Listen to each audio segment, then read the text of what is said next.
Bem-vindos ao meu canal. Hoje eu estou aqui para um vídeo um pouquinho mais breve, mais rápido. Eu só quero dar algumas notícias de alguns projetos aí que eu estou pensando para os próximos vídeos.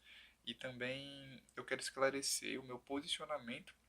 Isso foi uma iniciativa minha mesmo, porque eu tô sempre falando de Deus e de religião, enfim, tô sempre tocando no assunto, eu dou umas cutucadas também. Então, hoje eu tô aqui para dar a minha posição frente à ideia de religião, de Deus, eu vou especificar um pouco o meu posicionamento frente a isso, e além das notícias que eu vou deixar pro final do vídeo também, certo? Então já vai se inscrevendo aí caso tu ainda não seja inscrito, dando like, compartilhando, aquela coisa toda. E é isso, espero que vocês gostem do vídeo. Tá bom, minha gente, vamos começar então com esse assunto que muitas vezes é meio polêmico, tá?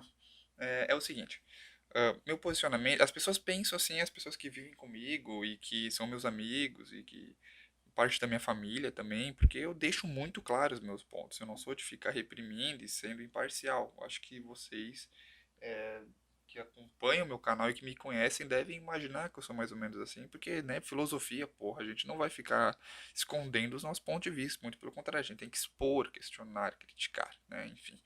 Então, o negócio é o seguinte, daí eu comecei a falar ali, né, que as pessoas ao meu redor, enfim, elas pensam que eu sou ateu. Não, eu não sou ateu, certo? Eu não sou ateu. Por que que eu não sou ateu? Porque eu acho que é o seguinte, gente, tem as pessoas que têm a fé em Deus, que acreditam em Deus, e tem os ateus, certo? Só que os ateus, do meu ponto de vista, eles também têm uma fé. A fé que Deus não existe, porque eles não têm como provar que Deus não existe, certo? Então, a religião não tem como provar que Deus existe. Os ateus não têm como provar que ele não existe, certo? Então, ambos os lados, do religioso e do não religioso, do ateísta, né, no caso, porque tem, por exemplo, agnóstico, que não descarta a existência de Deus, que é mais ou menos a minha posição, e que também não é religioso, né? Mas então, do ateu e do religioso, a única diferença é a crença deles, porque ambos acreditam em algo. Um acredita que ele não existe, outro acredita que ele existe. Entende? Então, são duas fés infundamentadas, não são fundamentadas, né? Não tem base científica, experimental, eles não conseguem provar nenhum nem outro, certo? Então, isso daqui é uma coisa, inclusive, que o Kant tenta tratar também na crítica da razão pura, ele tenta mostrar que nenhum nem outro consegue ser provado, então se precipitar é uma crença, ele está dando um salto de fé, tanto o ateu como o religioso, certo? Então eu acredito nisso.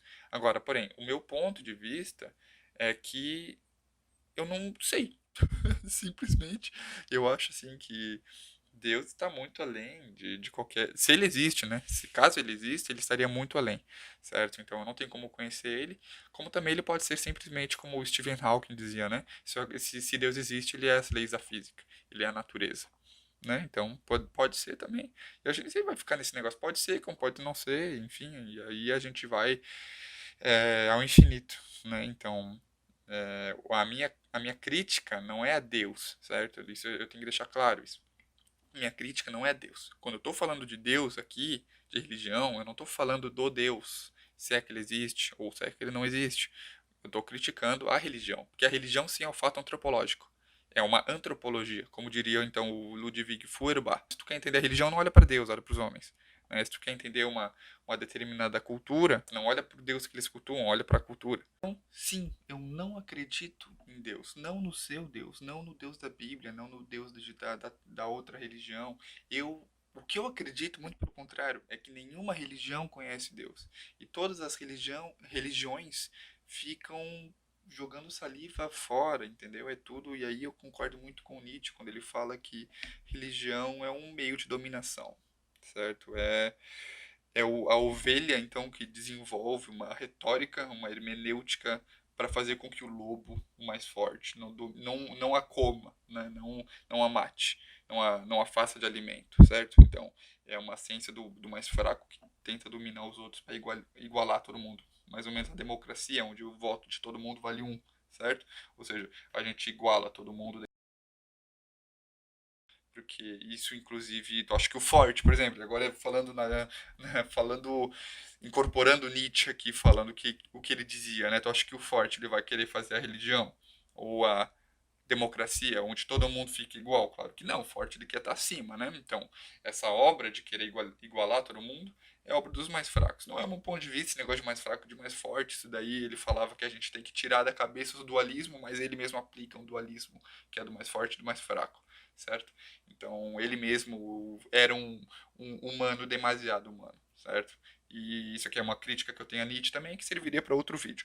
Mas o meu negócio da religião é isso, tá bom? Eu considero a religião antropologia, estudo de povo, cultura, de povo, de povos, cultura, enfim. Por isso que, inclusive, eu gosto muito de estudar teologia, mas teologia, óbvio, como eu estivesse estudando, então, antropologia, certo? Então, isso aqui é o meu ponto de vista. Eu não sei sobre Deus, não faço ideia, eu não me precipito, eu não gosto de me precipitar em dar uma resposta que eu não tenho base teórica, não tenho base experimental, base científica para falar, certo? Então, Deus é uma coisa que é um conceito, não sei o que que é, não faço ideia do que pode ser, mas a religião em si, eu acho, para não ser ofensivo, para não dizer que é uma bobeira, é um fato antropológico, é uma cultura, certo? É uma alienação do povo, como diria então Hegel, né? Então é isso. E agora eu quero ir para a segunda parte do vídeo, falar das notícias e dos. Não é notícias, né? Mas assim, de um projeto que eu estou pensando em fazer, que vai me custar um pouco de tempo e de trabalho, mas eu acho que vai ser legal. Então vamos lá. Eu estava pensando, gente, e aqui eu peço encarecidamente o feedback de todos aí que me acompanham, que escrevam aqui no chat, que entrem em contato comigo, me deem o feedback de vocês mesmos para saber se é uma coisa que vocês gostariam de ver, porque querendo ou não, estou fazendo isso para vocês, para expor, né? Então, e que me cobraria tempo, trabalho. Então, seria bom eu ter o feedback de vocês, porque eu esperaria um retorno, certo? E é o seguinte, tem uma história que é a história da consciência de classe, certo? Só que a história da consciência de classe não começa com Marx, tá? E não pelo menos se a gente quer ir a fundo. E eu acho que esse negócio de ir a fundo para dar à luz, aqui usando termos então de Freud, né, de trazer à luz aquilo que está latente, a gente precisa então fazer algo complexo, algo profundo, algo que se propõe a ser elucidativo, certo? Então, assim, quando eu quero falar de consciência de classe, eu não posso simplesmente falar de Lukács ou de Marx. Eu tenho que ir mais longe, certo? E o que eu estou falando, o que eu quero dizer com isso é que eu tenho que dizer, eu tenho que explicar para vocês o que, que é a consciência de classe, por que, que ela se faz necessária, de onde ela vem, por quem ela vem, certo? E da teoria, de onde que a teoria vem, não só no campo da prática, né, mas de onde que a teoria em si vem. E, bom, quando eu falo de da onde que surge a teoria, querendo então ir às bases, né, ir aquilo que está latente dentro da teoria marxista-lucatiana, eu me refiro então de Hegel, né, o espírito do povo. É, a cultura, o povo alienado de si, ou a ética moral de Hegel, então, que unifica o movimento histórico no movimento dos povos e do lançar-se à frente, do prosseguimento da história através de momentos negativos, certo? Então, o meu projeto era isso, né? Então, fazer um conteúdo, digamos assim, bem embasado, do espírito do povo, do Hegel, né? Então, trazendo aqui a fenomenologia do espírito para vocês, focado nessa parte do espírito do povo. Falar então sobre consciência reificada em um segundo momento, um segundo vídeo, né? Falaria então sobre por que a consciência de classe se faz necessária e o que ela é. A consciência reificada, no caso, né? O que ela é e por que a consciência de classe se faz necessária, que é justamente por conta da reificação e do tornar máquina, do tornar engrenagem da consciência do proletariado, e que então desemboca num terceiro momento, um terceiro vídeo, na consciência de classe, que é quando a classe se dá conta da sua responsabilidade histórica, como diria Lukács. Então, isso aqui daria um vídeo de sei lá quantos minutos que ficaria cada um, mas eu imagino assim que uns 20, 25 minutos cada. E talvez o do Hegel seja um pouquinho mais rápido, mais curto, porque, enfim, a consciência de classe em si não está no Hegel, né? Tem as origens nele, mas não está nele. Então ficaria um pouquinho mais rápido esse primeiro vídeo. E, bom, então, como vocês devem ter percebido, ficaria uma coisa bem legal, bem embasada, assim. E eu espero o feedback de vocês, então, né? Porque eu para estar colocando algo no YouTube, algo público, né? Eu estou colocando para vocês. E eu acho que seria muito legal vocês darem o feedback de vocês, né?